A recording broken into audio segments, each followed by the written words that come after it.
आपण पाहत आहात सत्याची बाजू मांडणारं हक्काचं न्यूज चॅनल M24 तास।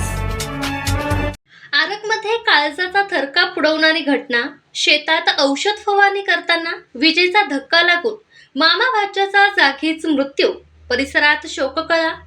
मिरज तालुक्यातील आरग येथील माली वस्तीमध्ये आज एक अत्यंत भीषण आणि काळजाचा थरका पुडवणारी घटना घडली आहे। शेतात औषध फवारणी करत असताना महावितरणच्या ट्रान्सफॉर्मरचा विजेचा तीव्र धक्का लागल्याने मामा आणि भाच्याचा जागीच दुर्दैवी मृत्यू झाला। या हृदयद्रावक घटनेमुळे आरग आणि बोलवाड परिसरावर संपूर्ण शोककळा पसरली असून गावावर दुःखाचा डोंगर कोसळला आहे।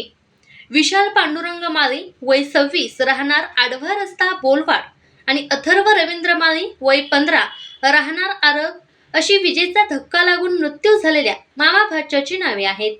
मिळालेल्या प्राथमिक माहितीनुसार मयत विशाल माळी हे शेती कामासाठी आरग येथील आपल्या बहिणीच्या अथर्वच्या शेतात येत असत। भाचा अथर्व हा लहान असल्याने विशाल हेच सर्व शेतीची जबाबदारी सांभाळत होते।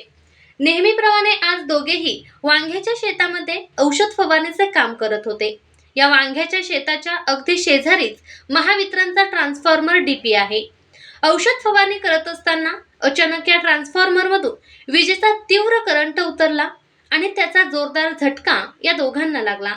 विजेचा धक्का इतका भीषण होता की दोघांचाही जागीच मृत्यू झाला।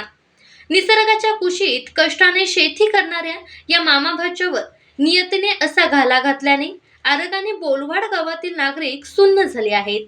15 वर्षाचा उमदा अथर्व आणि 26 वर्षाचा तरुण विशाल यांच्या अकाली जाण्याने माळी कुटुंबावर दुःखाचा डोंगर कोसळला आहे। घटनेची माहिती मिळताच मिरज ग्रामीण पोलीस ठाण्याचे अधिकारी आणि अंमलदार तात्काळ घटनास्थळी दाखल झाले। पोलिसांनी पंचनामा केला असून मृतदेह उत्तरीय तपासणीसाठी पाठवण्यात आले आहेत। या घटनेची नोंद मिरज ग्रामीण पोलीस ठाण्यात झाली असून पुढील तपास पोलीस करत आहेत। मात्र या घटनेमुळे महावितरणच्या सुरक्षिततेचा प्रश्न आणि निष्काळजीपणाचा पुन्हा एकदा ऐरणीवर आला। स्थानिक नागरिकांतून तीव्र संताप व्यक्त होत आहे।